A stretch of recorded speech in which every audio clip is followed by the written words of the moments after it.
Hey everyone, this is Phil and Lilith of the Capes and Lunatics Podcast. You're listening to Into the Night, the Moon Knight Podcast.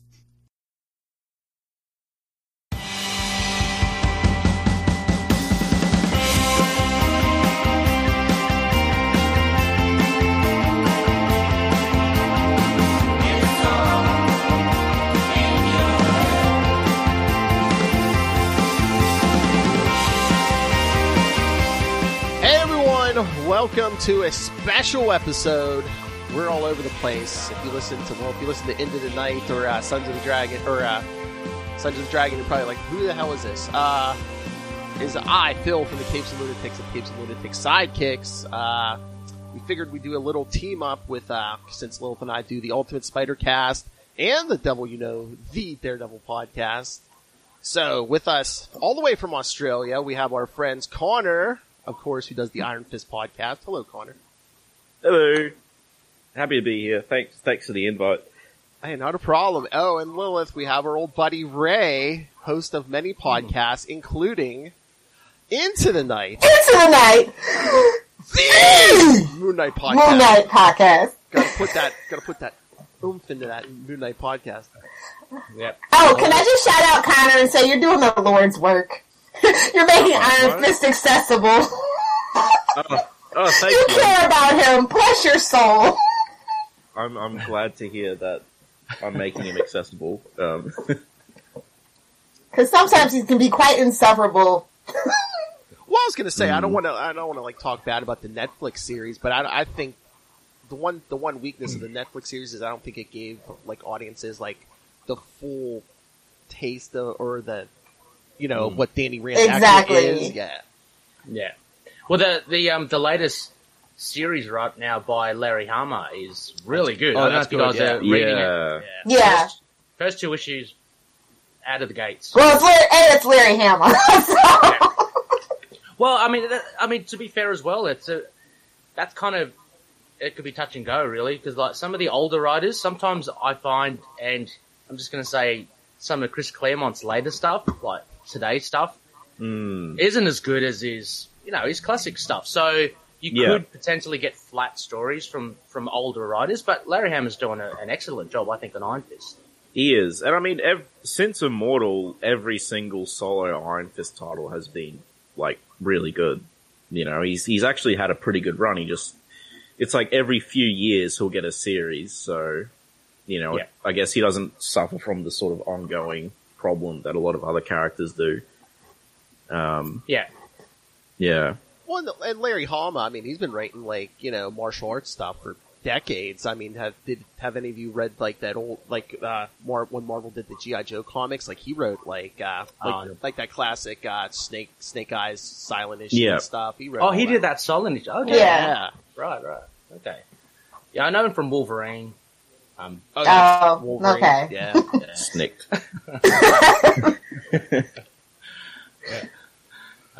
Yeah. But, I think also the Netflix series as well, may have gotten a little bit more poo-poo than it should have.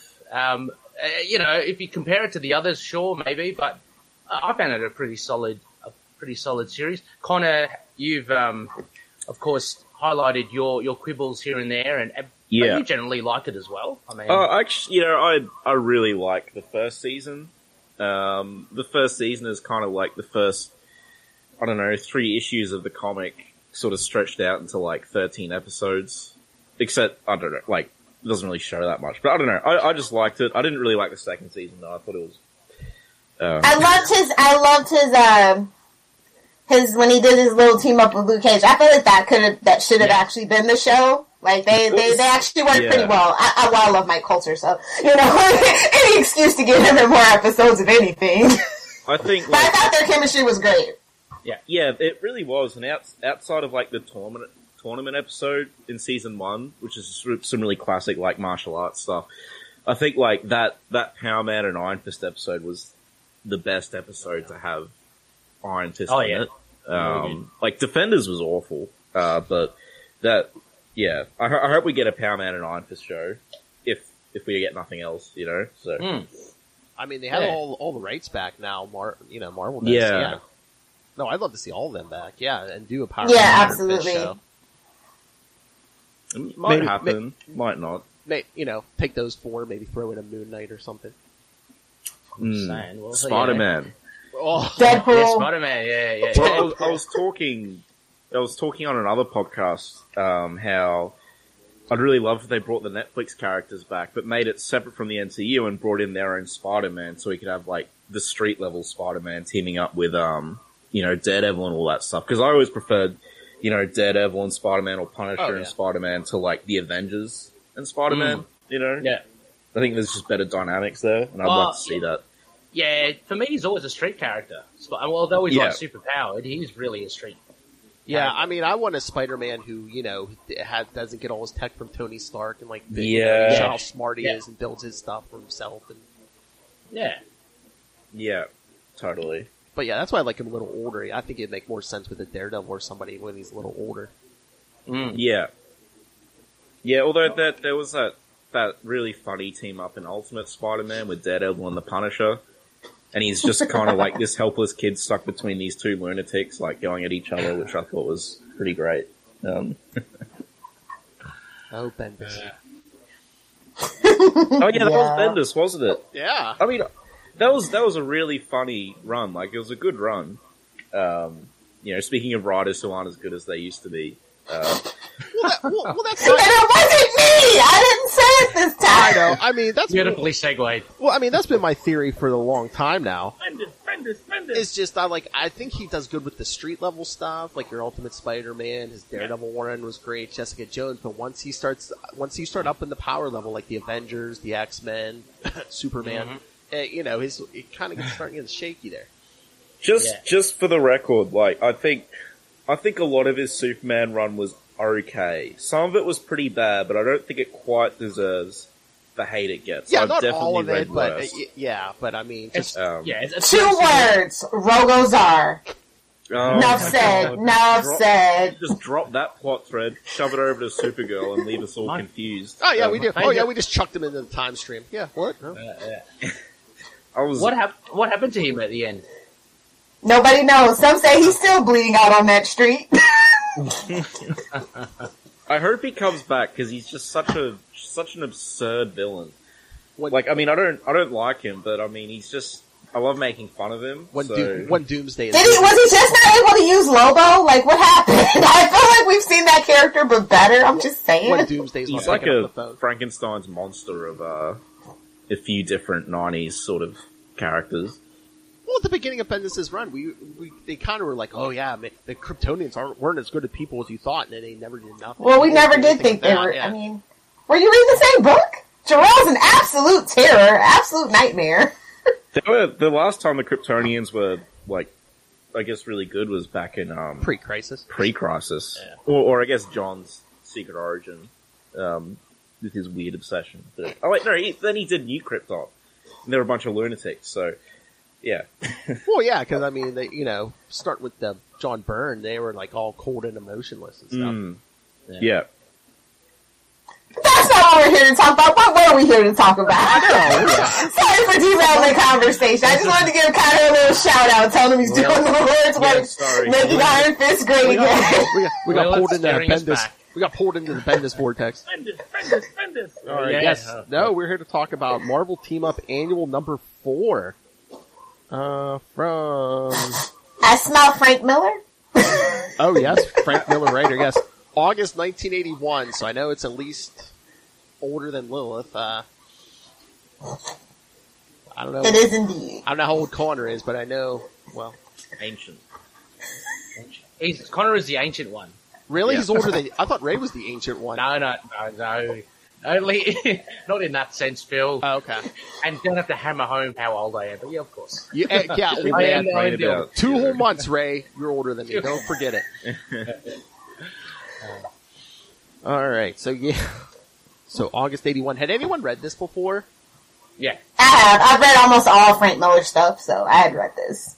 I actually didn't know this existed. I thought the only, like, Daredevil and Iron Fist stuff from this era was that Daredevil 178. Yeah. So, this was a surprise. Yeah, I really didn't know about this either, because like I want to do a team up, and I just punched in, Spider-Man, Daredevil, Moon Knight, Iron Fist. I'm like, nothing's going to come up with all of them, and then Marvel team up in. Come on, it's Marvel in the 80s. Of course it would have. Of course it would have. Let's not spoil anything now, though, as well. But I'd love to hear kind of your take on the use of Iron Fist in this issue. But we'll get to it, I guess. Yeah, sure. Actually, there is Shadowland as well that has all these guys. Oh yeah. I think that's the only other one though. We might have to do that sometime. That's 2010. Yeah, actually, because I was just reading some of it the other day. Just the Power Man tie-in. But yeah, we saw that on Goodreads. We should do that someday. So Ray, I'm sure you know this. Connor, me and Lilith call Spider-Man King of the Selfies because, come on, he was the first guy taking pictures of himself way back in the 60s, so he's the king of the selfies. Very good point, yeah. On a good old Sony point and click. Gotta love that they still have ties with Spider-Man after all this time. But yes, alright, I'll go through the synopsis, just stop me if anyone hears anything. I figure I'll stop when we get new characters, but yeah. But yes, it starts one evening. Spider-Man is hanging upside down from a cornice, taking pictures of an automobile accident. He never does that. Because that's big news. A car accident. As usual, his rent is late, and he needs to sell something to the Daily Bugle. The rammed car is a purple Rolls Royce. Get it? Purple? Because it is called Pawns of the Purple Man. It took me a while. It took me until he showed up to sort of click. Well, it's only one page in, so yeah. Purple rules, branding. And the other is driven by two unsavory characters who emerge and start to threaten the rules driver. Suddenly interested, because there's, money maybe in form, Spider-Man watches the rules driver, clad in purple, order the thug to unhand him and to beat each other into unconsciousness. As they start battling, Spider-Man swoops down to investigate and grabs the rules driver. Then he discovers, to his surprise, that the driver's skin as well as his clothes are purple. The Purple Man suggests that Spider-Man climb a lamppost, and he does so without hesitation. Then he tells him to recite some Shakespeare, but Spider-Man does not remember much Shakespeare.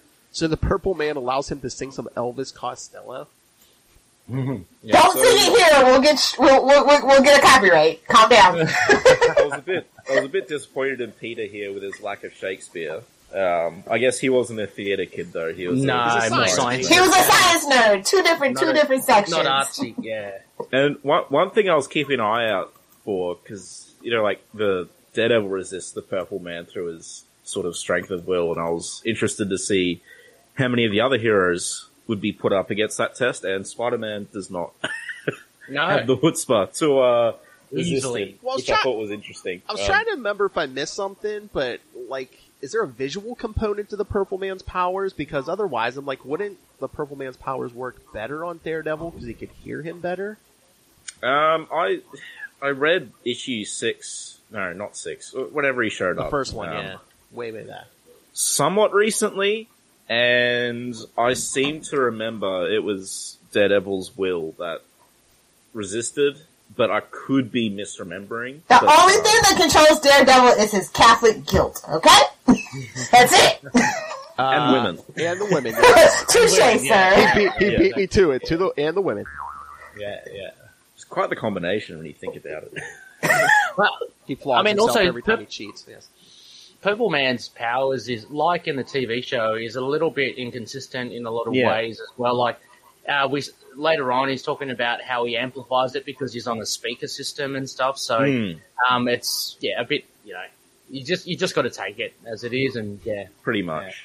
As with the pimp suit, you just got to roll with it. Purple pimp suit. Purple Rolls Royce pimp suit. The guy, obviously, he's got some things going on. He's a test for people's culture. What do you call that little frilly thing at the shirt, the front of the shirt that he has? He's a pirate. He's wearing a puppy pirate shirt. I was thinking about the Seinfeld straight away. Yeah. The Seinfeld That's just a really nice package. Speaking of which, he interrupted a drug deal, so there's that. Yes. Yes, because, so Spider-Man's singing Oliver's Army. and Scud and his partner pummeling each other. The Purple Man calmly walks to his car and finds several packages. Walks to their car and finds several packages of heroin scattered about. Just strewn on the street. Well, it was a car accident. Got thrown from the car. There's millions on the street. I'm surprised they didn't have seat belted in, man. Oh my god, like a baby seat. Evidently, the criminals were making a narcotics delivery worth perhaps thousands of dollars, he muses. Another man might steal this stuff, he continues, but money means nothing to Kilgrave, the Purple Man. That's why you drive a Rolls Royce. Okay, buddy, sure. Well, again, would money mean anything to you? Because if you could just tell people to give you money, or just tell you, walk into a store and be like, "Yeah, give me that, whatever," and they would just hand it to you. You don't even need money. Yeah, exactly. Then after, sorry to interrupt. I just looked through Daredevil 4 again. Yes. And it describes Purple Man as having the power to sap men's wills, and Daredevil's will is too strong for him to sap. So, See, in the world to live, I tell you, baby, it's a theme. Plot device, yes. So we're saying Daredevil has the biggest will out of all the characters in this issue. He is the man with no fear. Yes, not all of them get tested. I mean, for me, Daredevil's never been the best at anything, but he's always been one of the characters that never gives up. Yeah, has unbreakable will. That's his thing. Yeah. He's a great fighter, but he's not Marvel's best. And same with his other. He gets it from his dad because to be a boxer, you have to think about that. Just to get pummeled and stick, and then stick. Yeah. But yeah, he knows how to take a punch. Mm. Then after telling the battling thugs and Spider-Man to forget he was ever there, the Purple Man walks away. Sometime later, Hildy, a secretary, tells her boss, the Kingpin, about the lost heroin shipment. The police call Detroit won't like this at all. No, sir. Detroit won't like this at all. And the police confiscated it, she says. So this is obviously after Miller introduced Kingpin into Daredevil, but despite Miller writing, Kingpin is very much the Spider-Man villain characterization in this. Yeah, well, even Daredevil, I feel as well in this. So he's really, I think he's got a good voice for Spidey. Frank Miller. So he does that well. So, but he's kind of kept it in that kind of, I don't know what you say, happy realm. Yeah, happy tone. Yeah, Spider-Man. Yeah. Well, it's not particularly gritty. Pretty straightforward and basic, and Marvel team up. It's basically Spider-Man's book, and more kids are going to pick this up than say a Daredevil or You don't want Kingpin breaking people's necks in a comic that he's a legitimate businessman, Connor. He even tells Hildy so. A spice importer. Sure, he's very legitimate. But he says they're all his enemies, which we get with Spider-Man and Daredevil. But did Moon Knight or Power Man and Iron Fist have a lot of run-ins with the Kingpin? No, none. I could probably safely say for Moon Knight, none. I don't think he's ever really. Probably not. At least not by 1981. No, definitely not. I could see Power Man and Iron Fist maybe not directly, but maybe interfering. Even Kingpin knows to stay out of Harlem, homie. Well, Even Kingpin. I could see them interfering with his drug operations and stuff. And if Iron Fist definitely never directly met him at this point, and if Power Man did, it would have been in his solo series. I haven't read those 50 issues. It's been a while since I read those. Yeah, I don't really remember Kingpin being in there. Yeah. I'm just thinking also as well, on that note about Moon Knight, we see also later on how he's still pretty much a fringe dweller here. They even half mistake him for the villain towards the end. So even some of the heroes don't know him, kind of thing. So I think that's just, that's a point of difference for him. He's all dressed in white. That's the white man coming for... Who's this guy? Who's this what, fella? Yeah. But he's got nothing against, what's this guy's name? Von Schnappel? What the hell is this? Who is this guy? Dr. Snapple? I don't know. Let me look up the notes. No idea. This is probably his first and only appearance, probably. Yeah. Because I feel like some of the characters act like they've met him before. I don't know. Yeah, I don't know. It was very bizarre, though. I think it's very much a matter of don't come back on Monday, Mr. Snapple. Thanks for your services. Yeah, he didn't do a very good job. Nah. And you just see that beard. It's like, is that real? Is that a disguise? I know, it looked like It's a disguise. Come on. Yeah, it looked like he was perpetually in disguise. Yes, yes. Heinrich von Schnickel-Schnapp. This is his only appearance. Totally a legitimate real name. Totally not an alias. That's exactly. Yes, this is Heinrich Plot Device's only appearance. Last name might as well have been MacGuffin. But yes, the police confiscated the drugs. Annoyed because the shipment was worth $6 million. Told you, millions. I know my drug money. $6 million. And that's 81. That's 81 money. That's when the dollar actually meant something, Lilith. Be worth billions in 2020 money. Exactly. Yeah. He decides to learn more about the owner of the purple Rolls Royce. Yes, it was not Prince. So he orders one of his... He had the pirate shirt. It could have been. But I don't want to be a pirate. Good point, yeah. Too tall. So he orders one of his henchmen, a white-haired man named Heinrich, to bring him in. Meanwhile, the two thugs cannot explain to a mystified Lieutenant Nick Manilis at the local police station why they were beating each other up for 2 hours on Fifth Avenue. What idiots. Wouldn't you be like, oh yeah, maybe they were sampling their own product or something? Yeah, they could have been high on something. So, yeah. Daredevil enters through a window and says that it is the work of the Purple Man. Those dogs must have caught a whiff of some armadillos. I love that panel where Daredevil says, "I've fought the Purple Man many times." Like he... What? And it's only once, you mean?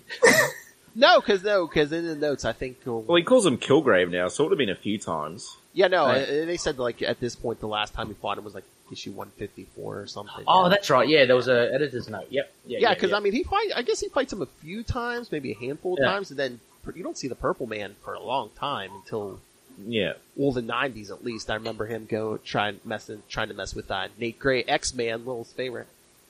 He's not a villain. He deserved it. It's the only person I'll say deserved it. Oh, I was rooting for him. But I think Daredevil does have some of his sort of grittier presence here. Like, he's gritting his teeth a lot, you know? And he's some of that, Well, I mean, he never did that before, but he started doing it. Now he does it, like, all the time. yeah. You know, he's got, like, a shadowy presence sometimes, so... Is that what Yeah.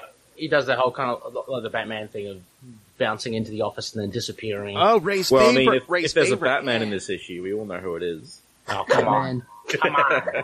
Batman. Why you gotta be like that, Connor? I know it's Ray's major. I was going to say, don't you love it, Ray? You're getting it from 3 people tonight.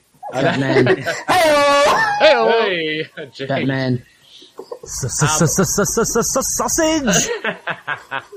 Can I also say as well, just like while we're lingering around these panels, I also love the logos that they put on for every time you get introduced to the characters. Yeah. So Yes. it's a nice little touch with Daredevil now. We saw Amazing Spider-Man, but we'll see it with the others. Really good stuff. In case you didn't know who Daredevil is, you unbathed heathens, here's your blurb. Exactly. And, I know. and Miller's on Daredevil at this point, right? So you know he's going to, hype up Give Daredevil. me my shekel. Yeah, he's definitely going to... Yeah. Always going to hype him up, too. Be like, hey, look how great this guy is. Look at his willpower. You should come read his book. Oh, yeah. Well, it's also, like, the two villains in this are Spider-Man and Daredevil villains as well, so... Yeah. You know, naturally, I think they should have the biggest roles. Oh, yeah. Yep. Exactly. True. Well, it's like... Also, I just want to say as well, Purple Man, I really do... I don't know what you guys think of the villain, but I really like the fact that he just casually says something and people just follow him. It's a pretty funky power. Like, you know what I mean? I mean, It was shown in the Jessica Jones TV show as well about how potentially dangerous it is. And we see this many times with him here. He even gets to a bit of a shady area later on. We'll see with the horse and carriage, that scene. But yeah. Oh, Jesus Christ, yeah. It is, yeah, isn't that crazy? Well, yeah. Oh, wait a minute. The three isn't enough. Okay, you're gonna get more crap, Ray. That is Chad. Chad's in the house. Chad's in the room, throwing down the Moon Man remarks. Brutal. All I'm saying is that who saves the day? That's all I'm saying. Let's just read on. Wait. Who saves the day? Batman. Come on. Look how big it is. No, like that. Boy, that next Last Sons of Krypton is going to be brutal. That should have been a drop there, Phil, if it was nice and clean. But yeah, Sounds like a bland, Jan. Sounds like a bland, Jan. All that's right. it. Well, thank you, Chad. I'm sure there's at least two people watching. He's lurking. But yeah, so Daredevil comes to the police station. It says it is the work of the Purple Man, one of his old foes. Just then, Delaney, a police officer, interrupts to tell Manalist that the Purple Rolls is registered to a Zebediah Kilgrave. The address on the register. Zebediah. I mean, when you name your kid Zebediah, what do you expect? That's like a Children of the Corn name. Come on. Oh. No offense to the Amish. Yeah, your kid's performing some kind of crime. Come on. Yeah, if you're not a holy man, you're a supervillain with that name. It's one or the other. Yeah, you're Pretty doing much. something. I thought they were Boston Pizza owners. Yeah. Well, I mean, Well, obviously. Of course. Zebediah. Exactly. It's one of them Bostons. So yeah. The address on the registration is phony, he says, but Kilgrave has been traced to the most expensive suite at the Plaza Hotel. Oh, I should have been Trump Tower. Come on. Whoa. I mean, honestly, 80s New York. Gold toilets, man. Just saying. Yeah, cockroaches still. By the time Manalist turns to reply to Daredevil, the crime fighter is gone. As he swings away on his Billy Club cable and grit his teeth, he muses that... Yes, he always does this to me, and I'm like, I totally get Jim Gordon and Batman vibes. Yeah. Oh, exactly. Shaking the fist as well. Lilith, again, Batman. Come on, you're killing right here. But yeah, he muses the police do not stand a chance against Frank Miller. Blame Frank Miller. well, to be fair, a lot of Batmanisms that people associate with the character came from Frank Miller, and Miller wrote Daredevil before Batman. Yes, so, exactly. Exactly. Born Again, Batman Year One, The Dark Knight Returns. Yeah. And I think his Daredevil's better than his Batman anyway. Year One's pretty good though.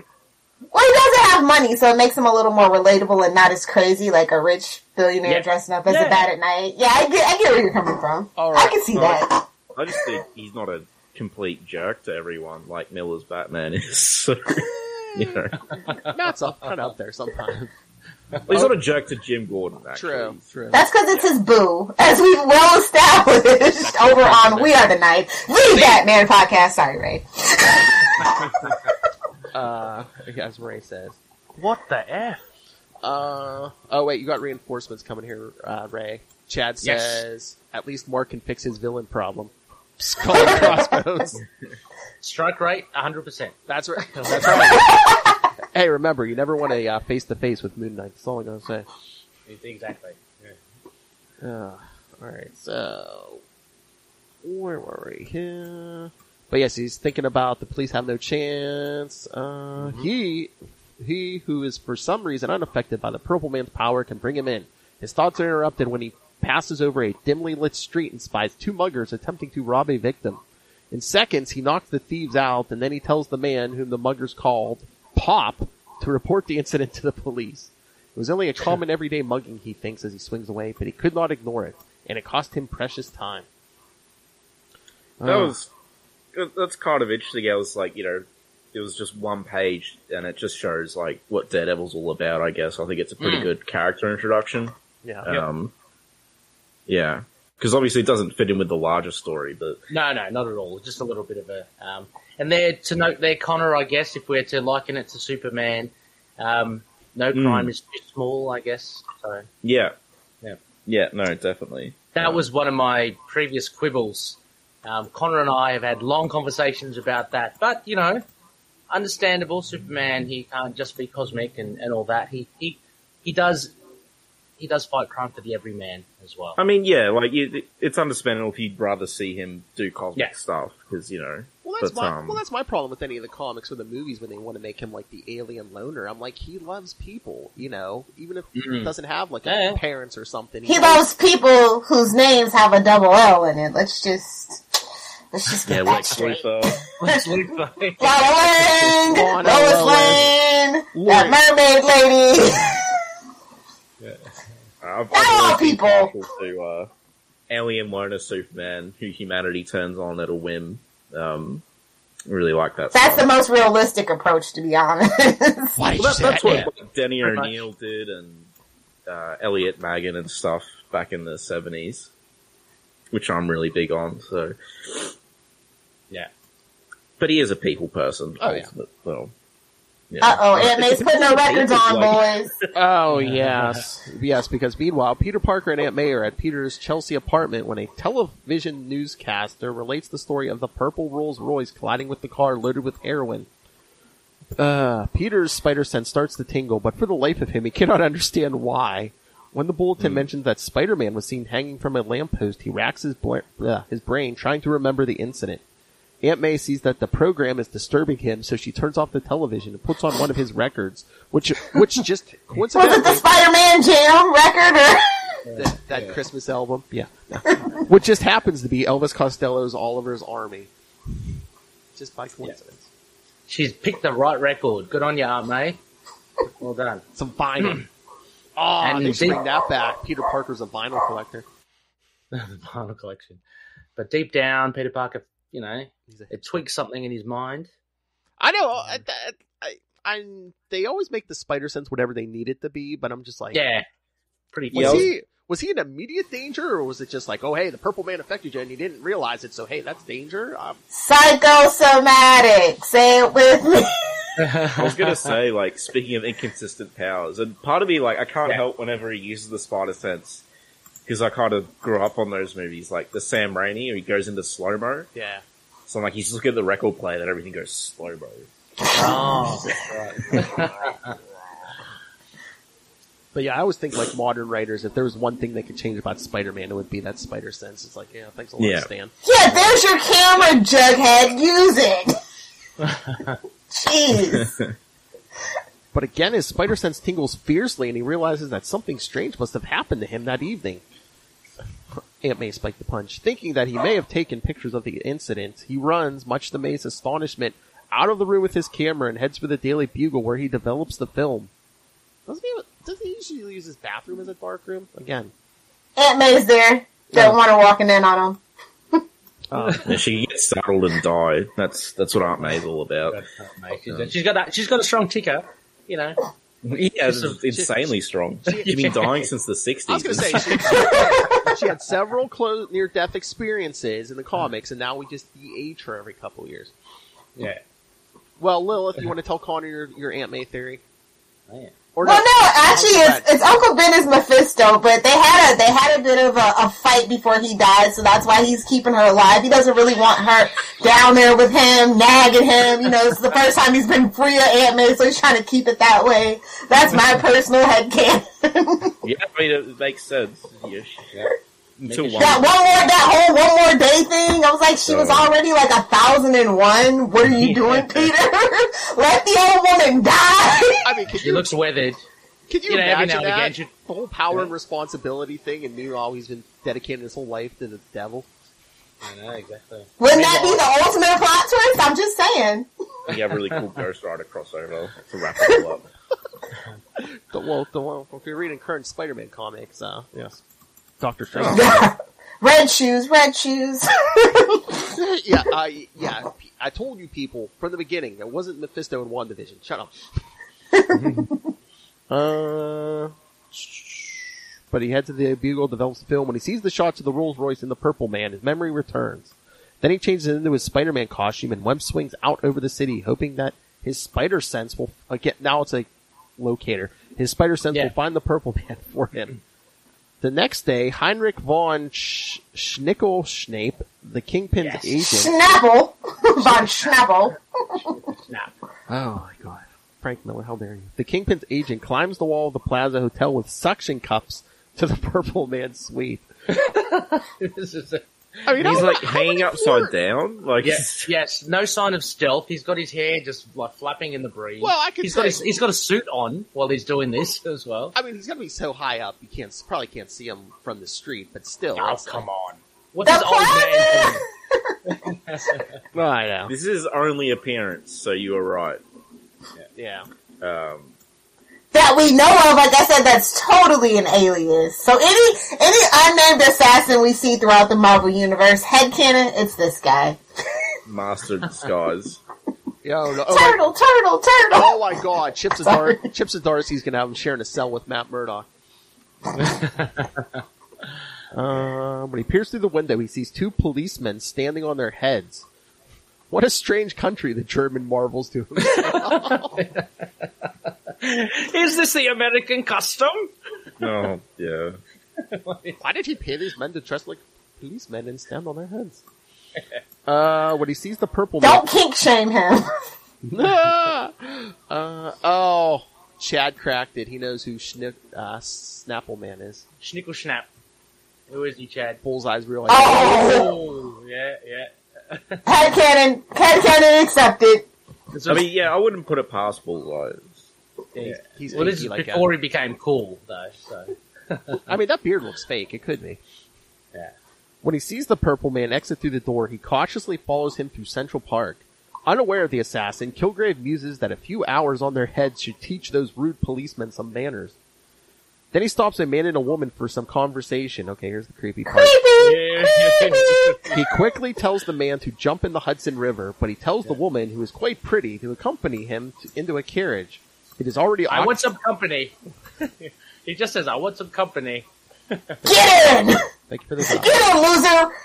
We're getting hashtag rapey. Like, jeez. The 80s, the things people could get away with, man. Well, that's what Bendis did in Jessica Jones. I mean, he, like... Oh, yeah, we know. Yeah, like, this is... But Bendis is a little creepy. But Connor, this is Miller all over again, you know? Not all over. This is one of his early stories. I mean, we've talked about it too. I mean, look at Born Again, look at the Batman stuff. He has issues with women. He does. Who hurt you? Who hurt you? You know, half these women are like porn stars or hookers or, you know. Yeah, but on the same token, Born Again's the first time Karen becomes like a good character, so... Yeah. Yeah. You know. Well, yeah. No, and then she's like good after that as well. Lilith says never, I say beforehand. yes. I agree with you, yes. Well, Karen was very one-dimensional before. Oh, yeah. Yeah. Mr. Murdoch. Absolutely. Yeah. I remember, I don't know if you guys ever, I know Ray did listen to Dave's Daredevil podcast. Yeah, J. David Weeder. Yeah. Yeah, he had, actually, I'm not sure what your language code is here, so I'm just gonna say he called her something really funny though. But anyway. And he's like usually really nice, so that's why it was so funny. well, yeah, like in the original issues, like she learned who he was, then she went off to Hollywood to become an actress. And do you know who she kind of got into a quick relationship with when she was in Hollywood? Yeah, old JB. Johnny Blaze, yeah. Yeah. Yeah, that was She's got terrible taste in men, obviously. What, redheads with bad decision making? Yeah. So Purple Man takes, the woman, he tells the people in the carriage to get out.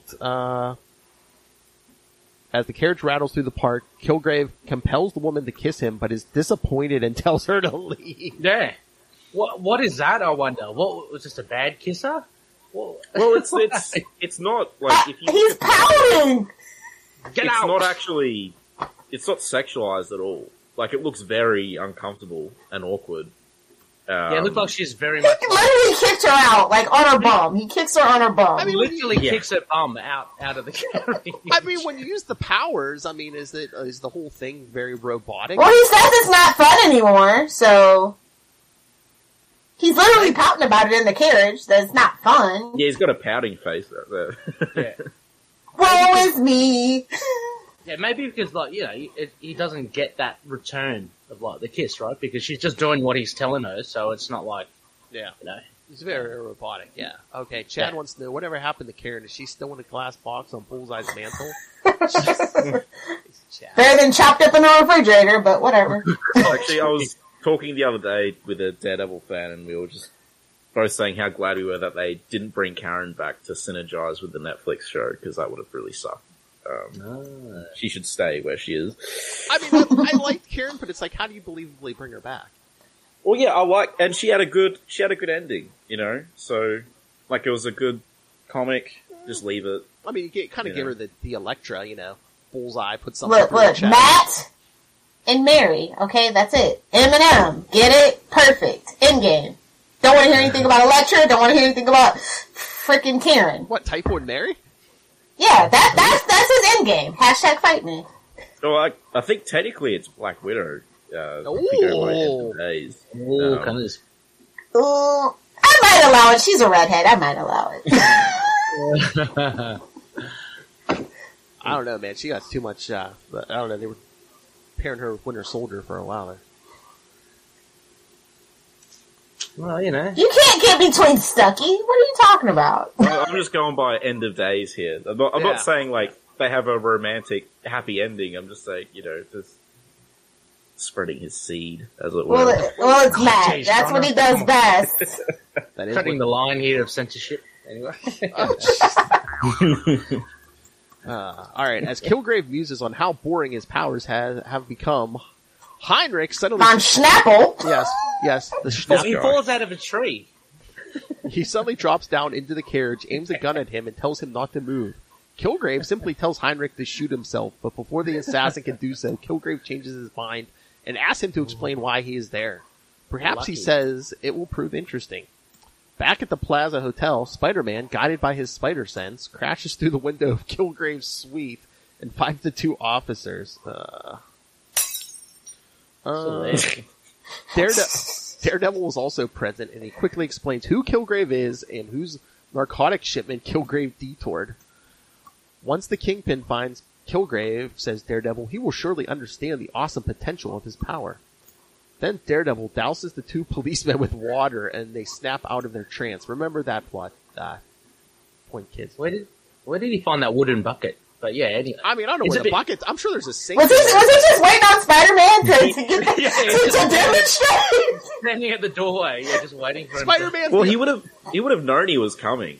True. Yeah, his radar True. said. So. Yeah, so setting himself up, theatrics. He heard that. He heard them thwips. He knew. He had him flipping his way downtown. Yeah. Theatricality and deception are powerful tools. Mr. Murder. But yeah, I mean, there was a bathroom in there. I'm sure he could get water, but I don't know where the bucket came. Oh, unless it was like. Wait. Was it the ice bucket? Yeah. We'll It's been so long since I've been in a hotel. Thank you, pandemic. But yeah, remember the water, snapping them out of it. He guessed that a sudden shock might jar them out of Kilgrave's control. Soon Spider-Man and Daredevil are all crisscrossing the city, searching for Kilgrave. Suddenly, Spider Sense tingles and he spots the Purple Man in the carriage far below.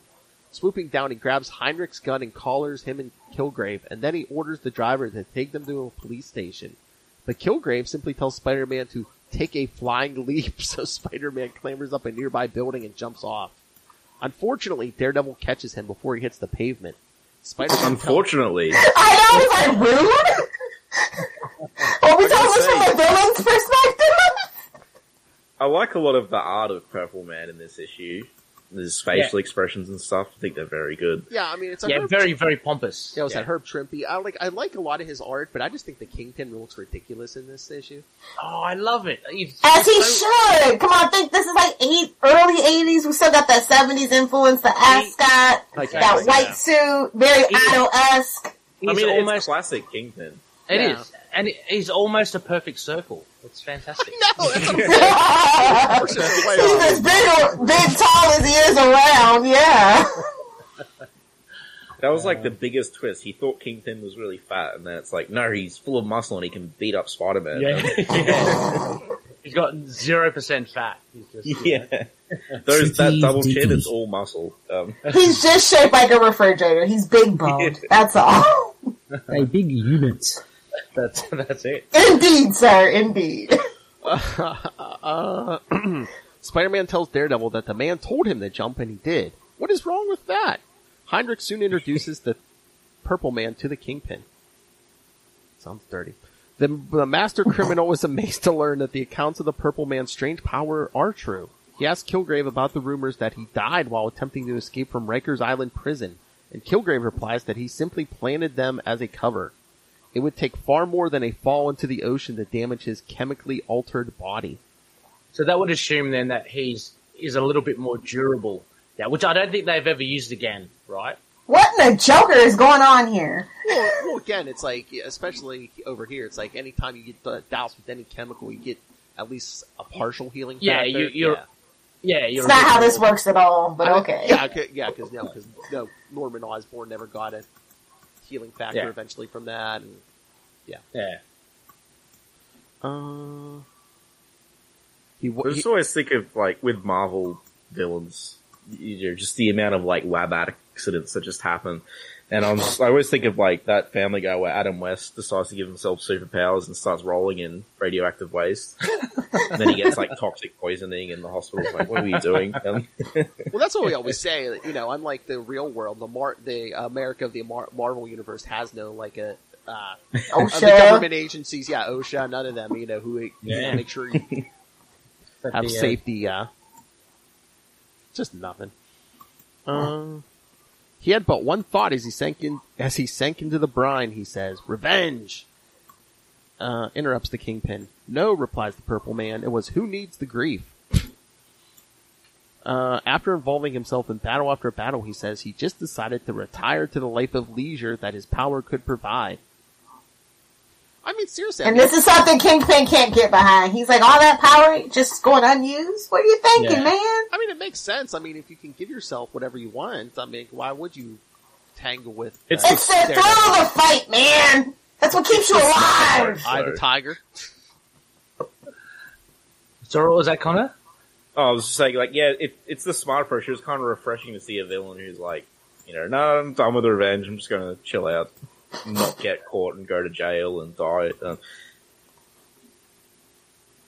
Seriously, until... Like I said, I know of at least one appearance he makes in the 90s, and then, like, I think he's kind of quiet until Jessica Jones. We did that whole thing with Heather Glenn's dad. Oh, yeah. Which left, I guess, repercussions another young lady on Matt Murdock's tab. Yes, that's right. Mm-hmm. Yeah, not a happy story though. Although, like, as David Weeder pointed out, why would you choose Heather Glenn over Black Widow? Like, that just makes no sense to me. I mean, unless you just want like an easily suggestible woman. I mean, you know, Black Widow's going to call him on his crap. Yeah, but she won't die. Well, maybe that's the secret. Maybe he's gets sick of him.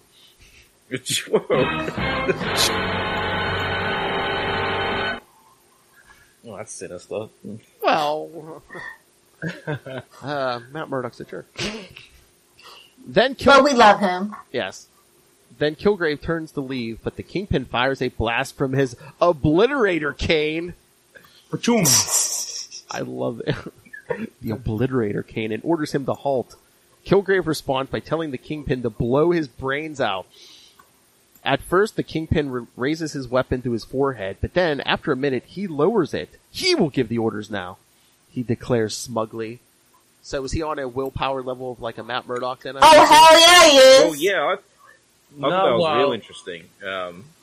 Yeah. Well, hang on, he isn't though, isn't he? Like, he's got those... Doesn't he have the earplugs? No, he doesn't have them yet. Oh, he doesn't have them yet? No. Okay. Because he starts to do it, and then he shakes it off.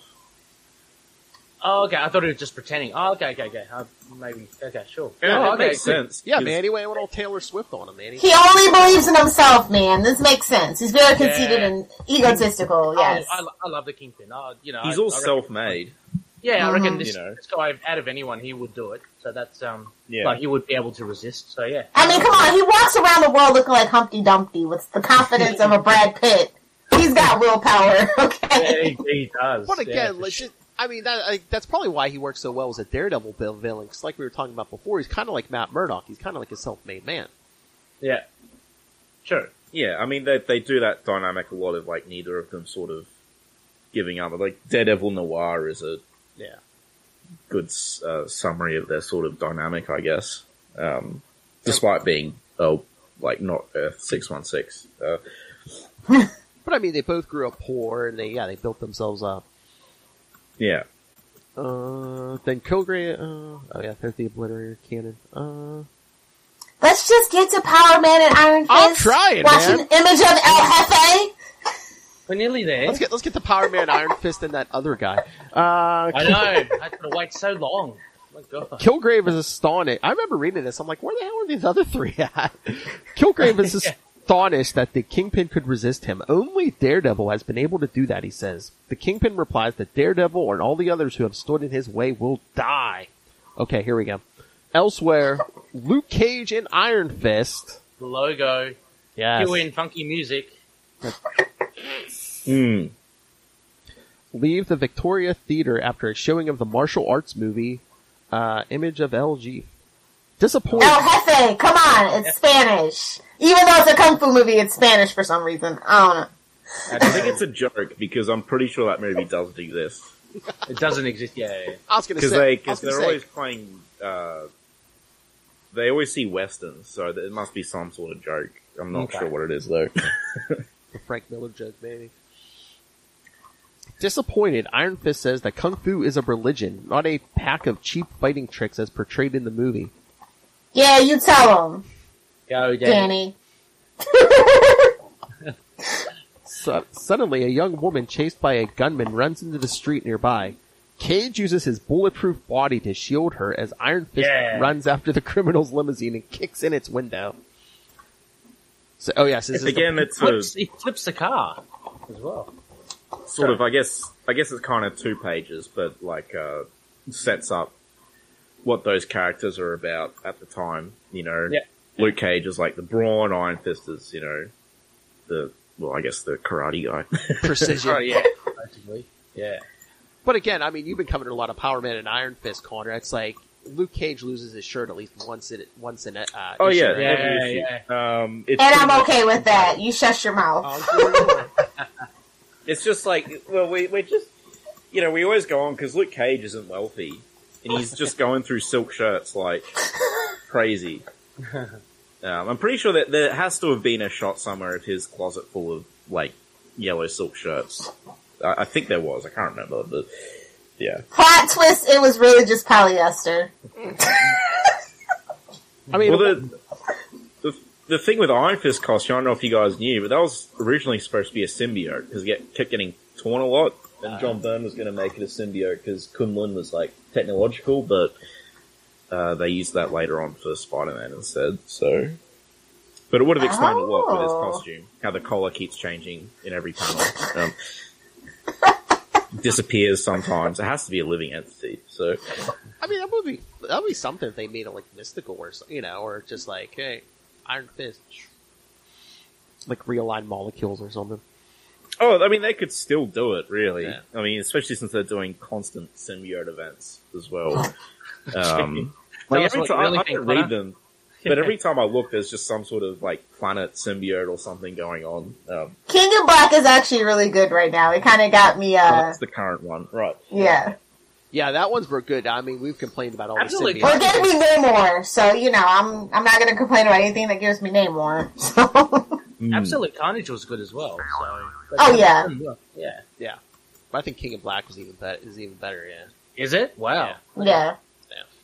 But that's what we always get. We were complaining about. It's before King of Black, it's seems like everyone's got a symbiote. Now over in Avengers, everyone's getting the Phoenix Force. I mean, the Phoenix Force used to be special. Now it's Charlie Sheen. It's been in everybody. Yeah. Hey. Although it's going to give us Heroes Reborn. Oh yeah. If we ignore it, maybe it'll go away. Yeah, as you say, Phil, the event that no one asked for. So. Charlie Esser's all pumped for it. But someone was saying, did you see Spider-Gwen's going to be Night Gwen, yeah, because since there's no Spider-Man, she's going to be Nighthawk's Batgirl. And someone was why are they going all DC with this thing? It's the Squadron Supreme is DC knockoffs, of course. Yeah.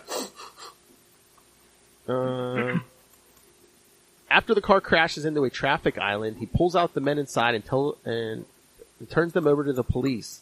Later at the offices of Heroes for Hire, Cage, Iron Fist, Colleen Wing, and Misty Knight question the woman. She says that she overheard two men planning a killing, and when they saw her, they sent the gunman after her. She does not know who the target is, but the murder will occur tonight at the charity show in the convention center. Colleen senses a trap, but Cage does not care. Oh yeah, the bulletproof guy don't care if it's a trap. Yes. The woman will remain with her and Misty, and he and Iron Fist will visit the center themselves. At nightfall, as an informant nicknamed Pigeon feeds his pet pigeons on a rooftop. Oh Lord! As he feeds his pigeons, Mike Tyson. I thought it was ridiculous.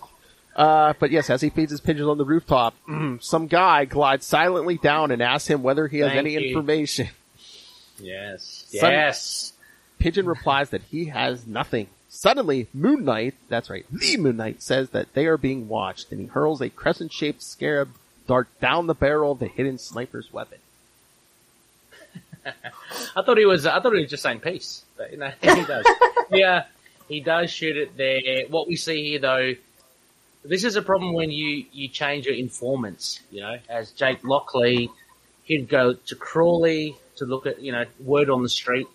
He, for some reason, goes to Pigeon, who ends up being, it's totally a ruse. I mean, forgot to mention as well that the prior scene with Power Man and Iron Fist, is this is all a ruse to get them all to the charity, all on the back of Kingpin. So, you don't have to worry about that woman who was being shot at, because basically it's all a setup. And similar here as well. It's a setup with this Pigeon guy being picked off by this sniper, but they're all in cahoots. And I thought it was a good introduction to Moon Knight. I mean, it mentions in the caption his identities, so you kind of get that, and you kind of get a sense of what he does. Throw crescent darts. I mean, there's so many characters in here. Yeah, you really can't do like a full thing. But I was just waiting for like Purple Man to try to take him over and be like, well, yeah, you got one of us. You got Stephen Grant, but yeah. that would be really cool. Actually, he didn't. Yeah, he'd make use of that. That would have been a good thing to do. Time to write an angry letter. All the Moon Knight fans in an uproar. 40 years later. But Ray, at this point, they weren't like actual multiple personalities where he was just like, oh yeah, now I'm going to be Stephen Grant. Like, they haven't really formulated. Yeah, this is 81, so the Solar Series is only a year old. Doug Manchin's really trying to figure out what he wants to do with him. So at this stage, it's Mark Spector playing the roles of Jake Lockley, Stephen Grant, Moon Knight. It's not like a dissociative identity disorder at all yet. So yeah, it just becomes a. You can tell them they can do a limited series on this. Like, here's an idea. It's kind of like just mention my podcast. It reminds me of Mike Murdoch. Yeah. Exactly. Yeah. He just creates too many identities. He starts getting confused. Yeah. Then he gets himself into trouble. Oh gosh, I've got to Mike's now I've got dead. 3 days. These shenanigans. I mean, that's something Daredevil and Moon Knight have in common. They have nervous breakdowns every couple of years. True. I can relate. Yeah. I vacate you, so I don't know. A pretty solid, similar to Iron Fist and Power Man. I was about to say Iron Man again. Nice little short intro to the character. I mean, albeit 20 pages into the annual. I mean, come on. Jeez. I guess I didn't mind because I like Daredevil and Spider-Man so much. I did. Yeah, but if I was like solely a Moon Knight or a Power Man and Iron Fist fan, I'd be like, oh, sorry. Bait and switch! Exactly. Yeah. And again, I think that was the whole point of Marvel Team Up. It was like, everyone knows Spider-Man, but it's like you don't know certain characters. So it was probably trying to boost everyone else's book sales. I mean, Spider-Man's definitely met Daredevil, Iron Fist, and Power Man before this point. Has he met Moon Knight before this? Yes, he has. I think he has. Didn't we cover that? Spectacular Spider-Man, there's some early... Oh, right. Yeah. And, I guess... So, at this point in time at Marvel, I guess these guys are the kind of street-level characters, right?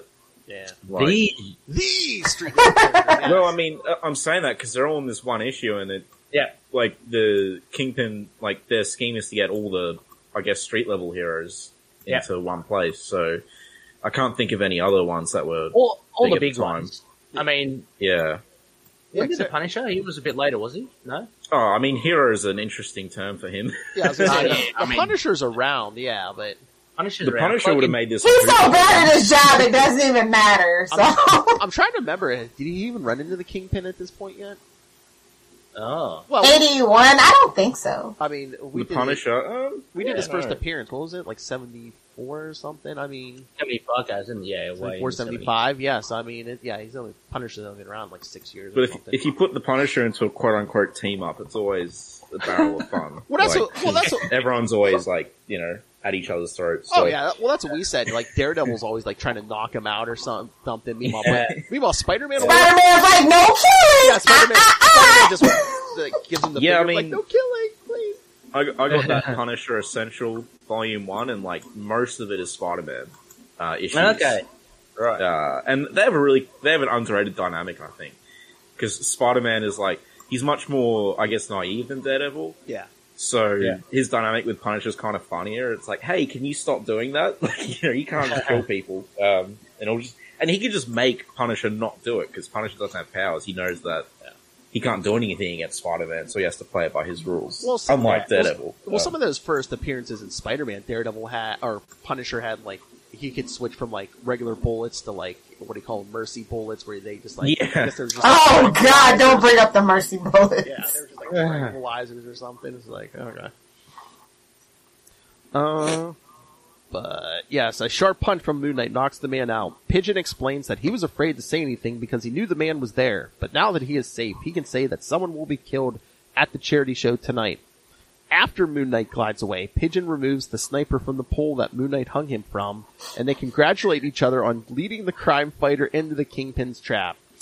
That naive Moon Knight. So, No. is Pigeon, is he like a regular Moon Knight character? Okay. Nah, I think the first one, like Von Schnickelschnappel. I think the Oh, he's better than him. Well, again, he was Exactly. leading Moon Knight in the trap, so he's probably like one of the Kingpin's men or something. Yeah. Right, here we go. Now we're getting to the good stuff. 2 hours later, at the Daily Bugle building, J. Jonah Jameson dresses for his part as Master of Ceremonies at the charity show. As he bids Gloria Grant goodnight, he passes an office where Joe Robertson and other Bugle staff members are conferring with Spider-Man and Daredevil. Jameson is... Out! All of you filthy vigilantes, get out of my office! This is pretty funny. It would have been funnier if they had Moon Knight, Power Man, and Iron Fist there as well. Yeah, Just, like, everyone. Give him a stroke or something. I like the Clark Kent cameo as well. Oh, yeah. Oh, yeah. Jameson is furious at seeing the two crime fighters, particularly Spider-Man, in his building and orders them out at once. At the same time, in the Kingpin's office, the Kingpin gloats that fate has at last delivered Spider-Man, Daredevil, Moon Knight, Power Man, and Iron Fist into his hands to be destroyed by the power of the Purple Man. The best thing is, he's got that power pose, but he's by himself in the office. Yeah, he's freaking, what a pose. Look at that. Look at the crowd. Look at his face. Hey. Like, look like he's about to have a stroke. He's just... Confidence. Can I just say, when you search for Kingpin, I think like the number one question is like, why is Kingpin so thick with two C's? I just wanted to shout that out. That made me chuckle. He's thick and he owns it. If that's not Humpty Dumpty, I don't know who that is. I'm sorry. That's what I'm saying. The shape is very weird in this issue. But to prevent... Yeah. It does look like an egg. It's that hurt. Yeah. But this is where I thought, like, again, look, so he gives the earplugs to Von Schnickelschnapp. Special earplugs. Yeah. So I assumed that he had worn them, but I mean, it's not like these came out of the blue. I think that was I thought it was a setup. That's how we kind of counted Purple Man before. He's got the technology. So I don't think so. I think it's more a matter of just like, hey, let's give the henchmen some earplugs. I don't think it was set up or anything. Because how would he know? But how would he know to wear the earplugs? Like he would have tested it before. If it was set up before, it would have told you, because this comic isn't subtle. You know what I mean? Like it wouldn't. Yeah. So I just think it's like, And again, there's so much going on. Yeah, you can't Okay. spend time explaining these here. Again, modern comics. If this was if this The origin of those earplugs would be a whole issue. I mean, this would be 6. It would be less good and entertaining as well. Yeah, it'd be 6 to 12 issues. Issue 1 would be Spider-Man. Issue 2 would be Daredevil. Issue 3 would be Power Man and Iron Fist. You know, I kind of want that now. Like the ultimate Spider-Man arc, but good. Ooh, you know, well, like that'd be fun. That'd be good. Ouch! Well, okay, that arc was good, I should say, but Iron Fist got, kind of shafted at that. So because it's Iron Fist. You're talking about this arc? Yeah. Because he turned out to be like a mole or something. I don't know. Bendis. Oh yeah, Bendis hates Iron Fist. That's right. Forgot about that. I mean, he seems like he had a lot of guys. But we're at the charity. Oh yeah, but no, yeah, he. And I should point out, Peter knows who Daredevil is at this point. No, he doesn't. He does though, because he leaves that note for Matt, like very early on. I think the writers just forgot about it, but Spider-Man figures out who Daredevil is, like all the way back in Daredevil 24. Really? Yeah. I was gonna say, because Peter David did it in Spectacular Spider-Man, mid '80s, yeah. Right, so they just Mate, comes and goes. Yeah. I know That amnesia, that Marvel amnesia. Hey man, they all get hit in the head a lot, yeah. Once too many hits in the head, I think. Yeah. But I love this shot of all of them in plain clothes in the audience. Yeah. It was just fun to see them all kind of together, all in the same section, yeah. Yeah. Even without their word balloons, you can tell who they are. Like, yeah. Although, moving on. But yeah, no, the Kingpin tells Heinrich to kill Kilgrave, so his power can't be used against him.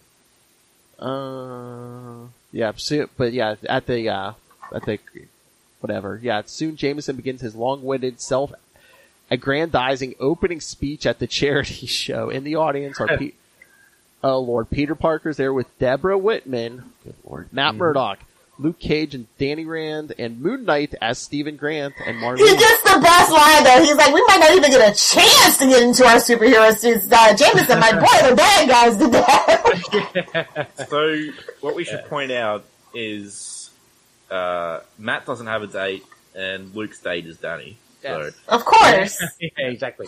So Matt's there with no date and no friend, yes. Yeah, Moon Knight's brought, he's brought Marlene across. That's his date, right? Yeah. I was going to say, there's no way, female characters, no way they're not, have something going on. I was going to say, wait, so he gave Marlene the night off from waiting in his bed in lingerie? Tonight you're coming out with me, You get to put clothes on! Exactly. Well, it's a running gag, kind of, she's always in the bedroom in lingerie, after or before he comes back from an adventure, so... Yeah. Yeah, because didn't he have that entrance that came up right in the bedroom, and she's right there?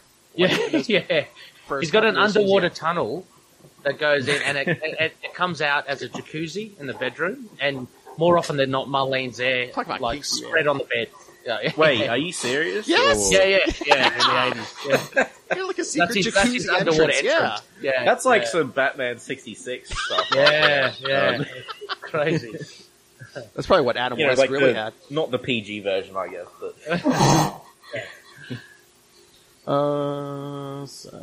after boring the audience to death, the publisher introduces the show's first guest, Kilgrave. The people expecting Steve Martin begin to boo, but the Purple Man orders them to be quiet. And the Purple Man looks like Satan because his hair is It does. Changed. Well, he wore a hat. You're right. Yeah, he wore a hat before. So. Oh yeah, this art. Some of the expressions on the Purple Man's face. They immediately settle down. Then he singles out Matt Murdock as someone who is concealing something. Realizing that his secret identity is about to be exposed, Matt grabs his neighbor's cigar and throws it onto the empty seat in front of him. The final cover starts to smolder, and Matt yells "Fire!" in a crowded theater. Arsonist! And that's actually probably a realistic representation because no one would leave in an orderly fashion. Everyone would panic and run. Definitely. Especially someone screams fire. And come on, Lilith, he dresses like the devil. What do you expect? The crowd panics and the crime fighters use the confusion to change into the respect. There's a whole hell of a lot of people changing into superhero costumes right now. Yeah. Moon Knight sees Spider-Man climbing down a wall. Thinking he might be the killer and Jameson is his intended victim, he glides swiftly towards him. But Daredevil grabs Moon Knight in midair and they fall onto the stage. I'm just gonna say, like, classic Marvel team-up writing, like, perhaps I'll ask him after I bring him down. Like, literally shoot first, ask questions later. Like, I'm not blaming Moon Knight, I'm blaming, the classic Marvel team-up. Gotta fight. Rare cases they don't fight, though, but it's rare. Yeah, especially in this era, you're not allowed to team up unless you throw, like, 1 or 2 punches. Yeah. Oh, yeah, so I just want to bring back that point. So 1978, 3 years prior, in Spectacular Spider-Man 22 and 23, that's where Moon Knight and Spider-Man met. So he must have just forgotten as well. He's forgotten about Spider-Man. So that's why he's attacking Spider-Man. Hey, Moon Knight has a lot of people on his mind, okay? Yes, that's true. All right. Just look at the way Daredevil lands. That looks like it really hurts. Yeah. Again, it's not a graceful landing. He's not graceful, but he knows how to take a hit. All right, here's the good part. Hey-o. Then Luke Cage and Iron Fist enter, believing Moon Knight to be the criminal. But Spider-Man drops down among them and calls a truce. Jameson, they don't know who Moon Knight is. Yeah, I don't think they ever met, so that's believable. Yeah, that's like, because they see him go to attack Spider-Man. He's literally in white! He's the White Knight! What are you guys doing? But that's funny, though. Kingpin wears white too, Lil. Come on. Yeah, but he has an ascot with a diamond in it. You know he's evil that way. I'm assuming you guys have read the White Man two-parter in Deadpool with Power Man and Iron Fist. Oh, yeah. Yeah. Yeah, okay, good, because it's amazing. Yes, I heard the review, yes. Interesting point, though, but Spider-Man does recognize Moon Knight. He's the one that says, hey, guys. Yeah, that's strange, anyway. Spider-Man should remember, he meets everybody. Yeah, true. Well, he meets too many people. Oh, that's true. He could be the one who forgets, because he meets everyone. Yeah. Jameson. He's a doorknob. Everybody gets a turn. Oh! No, it's just because he's popular, Will. Jameson imagines they have come to ruin his moment of glory and calls for someone in the audience to catch them. Then Kilgrave... Not catch them, kill them! Well, Kilgrave shouts, kill the heroes. Into the microphone, and the audience rushes on stage to murder the 5 crime fighters. Daredevil calls for a strategy to deal with the crowd, but Cage simply shatters the wall in a nice splash page, and the 5 men ran out into the street. Daredevil and Moon Knight... Oh, yeah! Come on, what are you doing? Whoa, I don't think these guys knew... good page. Oh, yeah! Yes, Kool-Aid Man, right? So, yes, hiding... the 2 who stay behind the hide like cowards, Daredevil and Moon Knight, hide behind the building, letting the crowd pursue Spider-Man, Power Man, and Iron Fist. As they return to the convention center, Daredevil explains Kilgrave's powers to Moon Knight. Back on the stage, as Kilgrave challenges Daredevil to come out of his hiding place, Heinrich von Schnickelschnape aims his weapon at the back of the Purple Man's head. But before he can fire, Moon Knight knocks him out with a throwing iron. Then he carefully examines Heinrich's body, trying to find out how the assassin resisted Kilgrave's will, and he soon finds the earplugs and inserts them into his own ears. That's not sanitary. Yuck. Yeah, I know. Well, better just being under Purple Man's control. Yeah, that's true. Meanwhile, Kilgrave asks for the house lights to be turned off and then orders a spotlight turned on. He's such a fancy man. Illuminated by the light as he stands on the lectern, he tells Daredevil to reveal himself.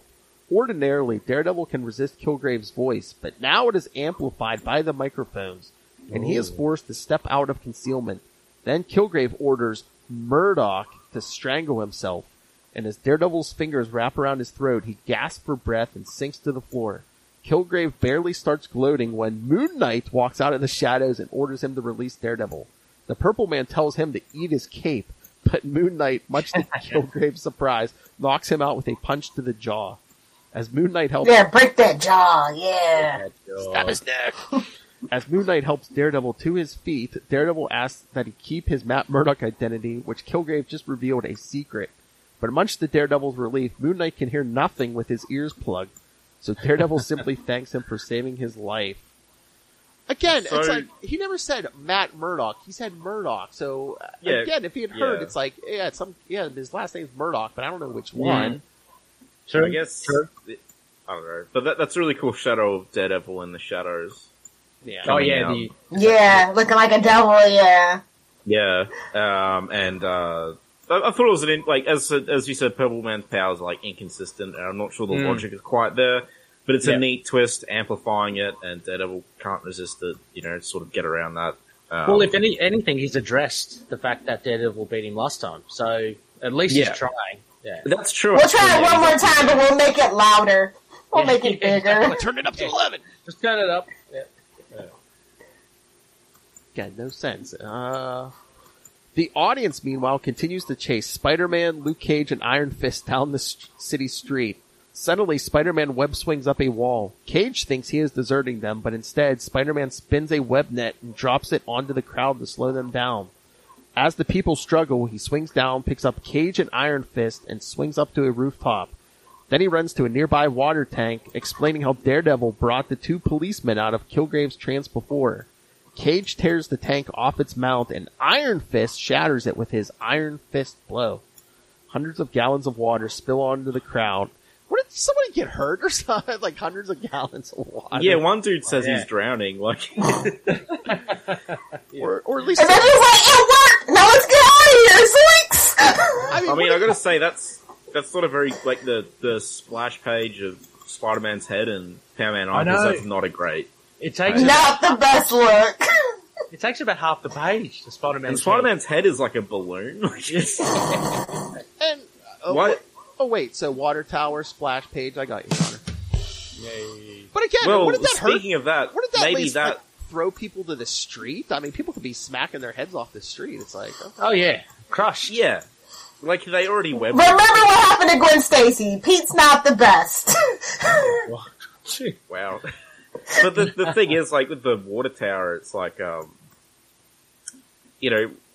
maybe give that a splash page since Luke got one earlier instead of Spider-Man's balloon head.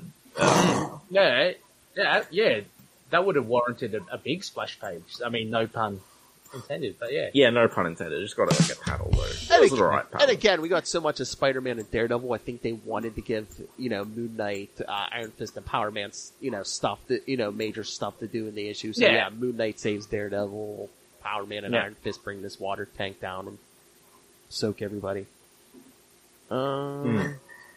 But yeah, soon they're all back to normal though. Soaking wet, Jameson starts to splutter insults at Spider-Man, but Spider-Man tells him to be quiet. He just saved this town, he continues, and he will go on saving it. And Jameson will continue to print lies about him in his newspaper, fake news. But whenever he see you in the funny papers. But whenever he gets angry with the publisher, he says as he departs, he will remember this moment, and it will make it all worthwhile. Soon, a gagged Kilgrave is led away into a police van under the watchful eyes of Moon Knight, Luke Cage, Iron Fist, and Daredevil. Hildy brings the Kingpin the bad news that his plan backfired. Both Kilgrave and Heinrich have been jailed, she says.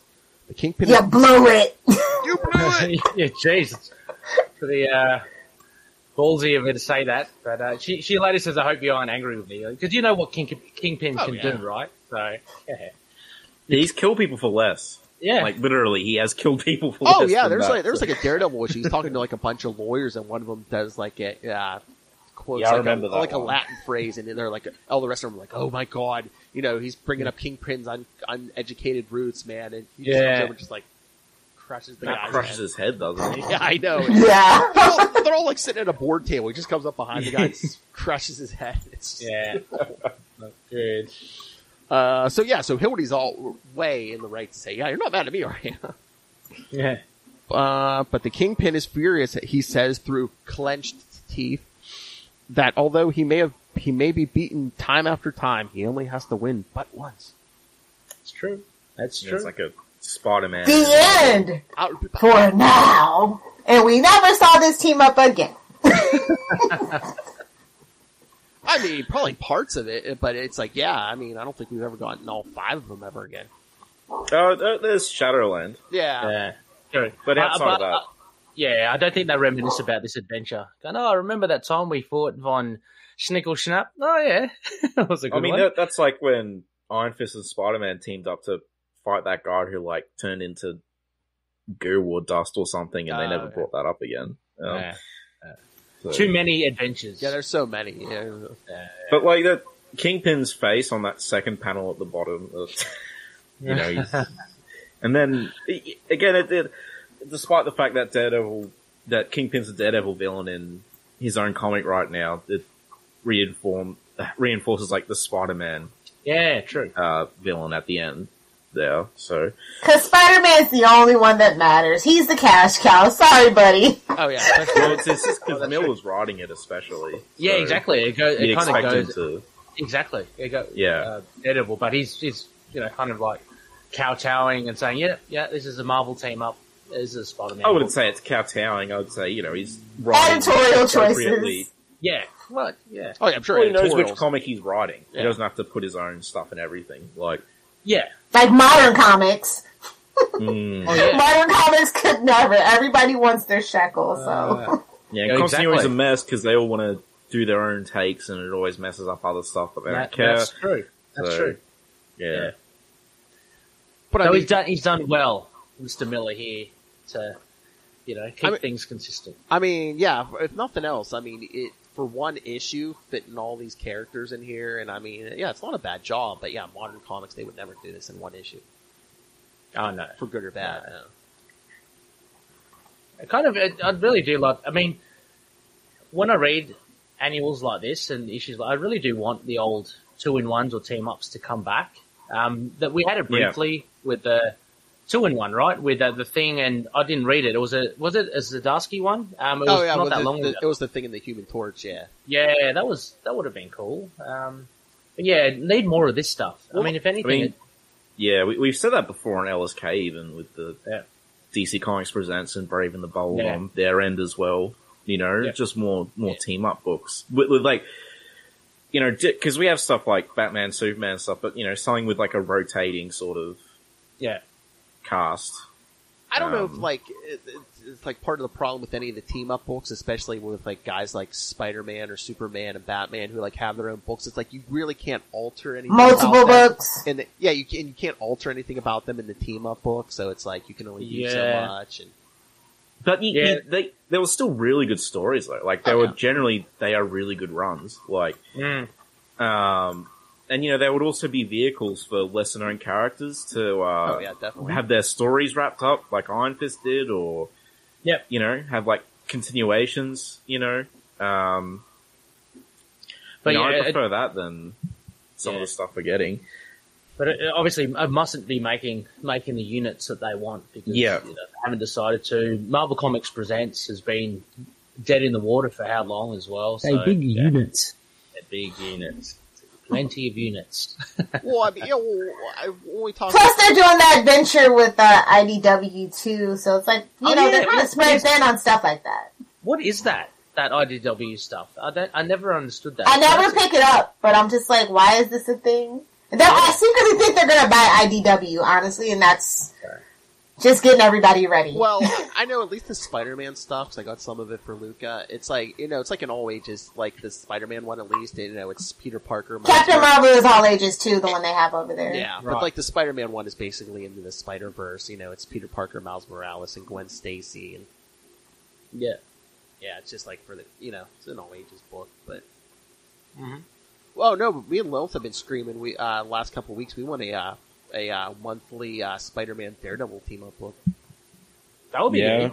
Yeah, that would be cool. Yeah. It would be a second title for Daredevil, which would be cool because never happens. I mean, he's always had a run, but it's only been one comic. Yeah, he's been very consistent. It's like, oh yeah, but it's, I don't think he's ever been.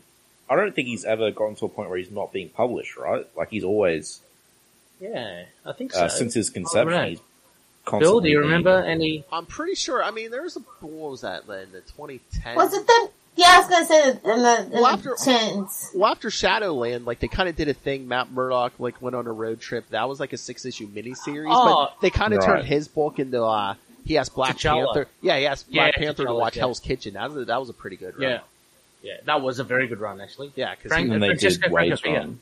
Yeah. right in the Mark Wade. Yeah, but that Black Panther one was good because like people didn't even know it was T'Challa. Like he took a secret identity as like a diner owner. Mm. Yeah.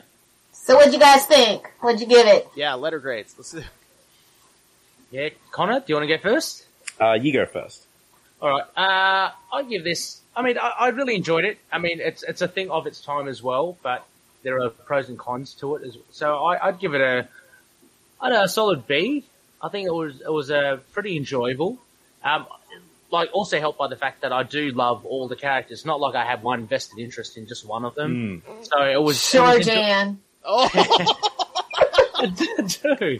So it was enjoyable just from the get-go because Spidey, Daredevil, and you got some really good villains like, the Kingpin and Purple Man. I really do like him as a villain because he just seems to be so powerful, And he's not overused either, so No, that he's not helps. overused, absolutely. It's So just- a B, a nice solid run. it's just like telepathy. It's like an insidious power. It's like one of the most evil powers. How could it not be? It's a violation of one's mind. Exactly. So yeah, B. How about yourself, Connor? I think it was a better idea than what it ended up being. I mean, as like Ray, I'm a huge, pre One More Day, I'm like a huge Spider-Man fan, and Yes. I'm a huge Daredevil fan as well, so I wasn't just here for Iron Fist, and so I like Power Man and Moon Knight, so I wasn't, concerned that my characters weren't getting enough screen time or anything. But that being said, even though I might have said contrary earlier, I feel like they all could have met up pretty early on. And there was just, I don't know, it was just a couple of weird things. Like, it was good of its time, and it wasn't groundbreaking. So I'll give it like a C+. I enjoyed it. And a C+ is like, that's still good. B-, isn't it? Well, no, that's the next one. Oh, is it? Okay. Yeah. There it is. All right. Yeah. Okay, Lilith. All right, you want an honest opinion? All right, Lilith, go ahead. Oh, I think it's a solid B as in boy. Especially for how many characters they had. Yeah. I think they did as good a job as they could, and they could have scrimped us. I mean, it was at least it wasn't 26 pages. Imagine if it was only 26 pages. Well, yeah, that helped it. The annual helped it, I think. Yeah. Yeah, I don't think they were going to attempt this if it wasn't an name. They could never in a regular book, so. Yeah. I think as far as annuals and team-ups go, it's pretty dang good, and the fact that they tried to, escalate the scope, and they never tried it again, but solid B for me. The artwork really brought it down. Otherwise, if you look at it from the product of its time, it could have been an A, but that artwork was wonky in a lot of places. It was a bit wonky, wasn't it? Yeah, like I said, the Kingpin and stuff. I gotta go. It might shock you. B-, because the art really brought it down. I mean, it's a product of its time, and it did what it did. I like all these characters. I don't know if it was just Miller playing favorites with Daredevil, but I feel like we could have maybe did more with Moon Knight and Power Man and Iron Fist. And again, can you imagine if we would have did this exact same story with put John Byrne on this or something? For the art. Oh. Yeah, or with the art would have been awesome. Like at least an artist of that caliber, like John Byrne or something. Yeah. We would have got lots of Iron Fist love if it was John Byrne, at least. Yeah. Exactly. B-. Okay. So for my maths, that's an A. Average of an A. Okay. How much have you been drinking, Ray? Been in the Phantom Zone too long, I think. All right. At least move that boy to Argo City, for goodness sakes. Come on. Ray's on up there. All right. Speaking of that, all right, well, let's wrap this up. Let's do some plugs. All right, Connor, tell everyone where they can catch you at, because you do a Iron Fist podcast. You do a Superman podcast with that fellow up there. So. Thanks very much. I do Sons of the Dragon, the Immortal Iron Fist podcast. Huge mouthful, but, whatever. It fits. And so obviously that's about Iron Fist. We started off, we did like all of his solo stuff before Power Man and Iron Fist. Then we started doing, I think we've done the first like 20 something issues of Power Man and Iron Fist, but then we're like, this is killing us. So we're going to switch it up. And we also cover every new Iron Fist series that comes out since like 2016, 2017. So go over there if you want to check it out. I also do with Ray here, Last Sons of Krypton, a Superman podcast, which I'm sure you guys have talked about a lot and plugged us a lot, so thank you very much. Ray's a newbie. I'm not, although Ray's like much less of a newbie as the show goes on. New and old Superman fans, just come have a look, see if anything that interests you, check it out, and Yeah, again, I mean, the Iron Fist podcast is great. I listen to it. It's great, especially when you, Rebecca, and you're all there. Carl. Yeah, Carl, you're all there. I mean, Lilith, like Carl was like their Charlie Esser. I mean, it's pretty much. Yeah. It's a great time. All right, so Ray, I hear you do a few podcasts. What are those? Oh yeah, absolutely. As mentioned, for sure. Co-hosting with Connor on Last Sons of Krypton, really fun with Superman. Especially also as well the drop of the new TV show, so that's given us a lot of stuff to talk about, as well as the current titles like Future State. I heard you got a review. I heard it got a review coming up of that. Superman and Lois. Coming up. The commentary. Commentary. Which can double as a review, I guess. It can be seen as a review. Yeah. And also, To Know Her is to Fear Her, the Spider-Woman podcast, the only one out there. You're welcome. Do that with Saren, so that's really good. Also, as well, Phil, Scarlet Spider, Capes and Lunatics. Scarlet Spider Pimps! Scarlet Pimps, as Ray has named us. Yeah, it's last Tuesday of every month, Scarlet right Pimps, here. That's it. And, of course, Into the Night, the Moon Knight podcast. Wait, Into the Night, what? The Moon Knight podcast. There you go! So just Twitter at RayRayPod, REYREY Pod. That kind of covers it all. And I'm keen to just chat comics and whatever about the show or about any other characters. It's a lot of fun. And my co-host, Lilith Hellfire. Where can people find you online?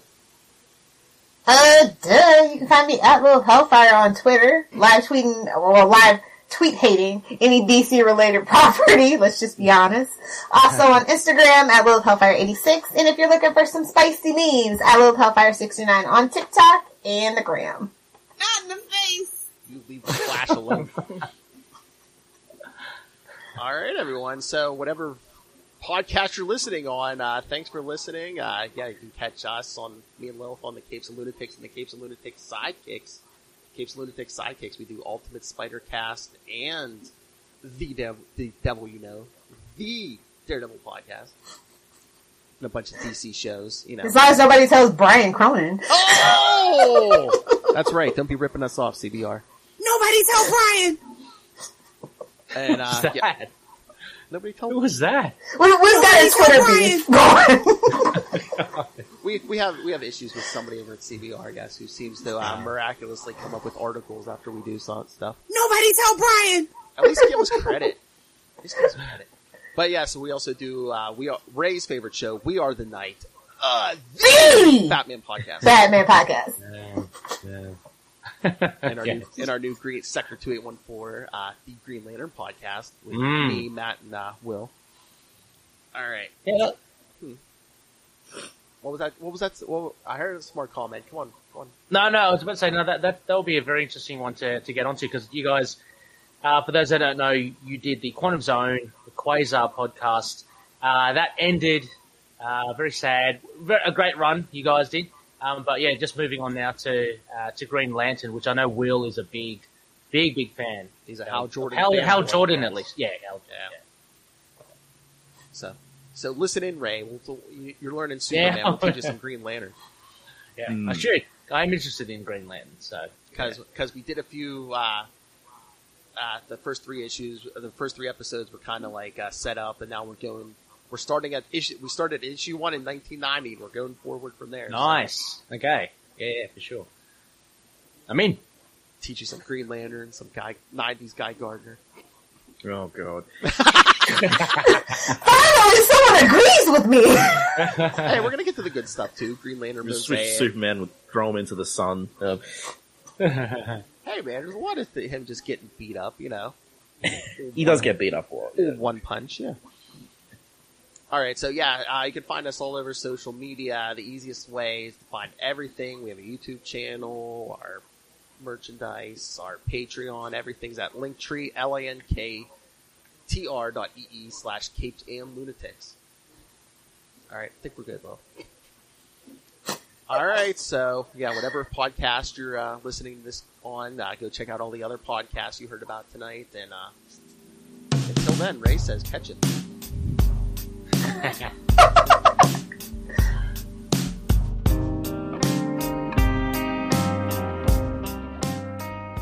Loonies, you can contact us through various social platforms. You can drop us a line on email at itkmoonnight@gmail.com. We have a Facebook page, facebook.com/itkmoonnight, and a Facebook group, facebook.com/groups/itkmoonnight. We are on Twitter, our handle is at itkmoonnight, and we're on Instagram, Tumblr, YouTube. Just search for Into the Night, a Moon Knight podcast. We're also on Discord. Just search for the server Into the Night with a K. Please leave an iTunes rating or review if you can. It helps us reach other loonies out there too. Also, if you have any feedback, we also look to improve ourselves and the show. Finally, we're on all good podcast catchers: Apple Podcast, Google Play, Stitcher, Spotify, iHeartRadio, also on Podcoin. Please check us out and share episodes with your friends. Moon Knight and affiliated characters, stories and events are properties of Marvel Characters Incorporated. Materials used and discussed within the podcast are intended for critique and review purposes only under the fair dealing concept of the current Copyright Act. The views, information, or opinions expressed during the podcast are solely those of the individuals involved and do not necessarily represent those of the copyright owners.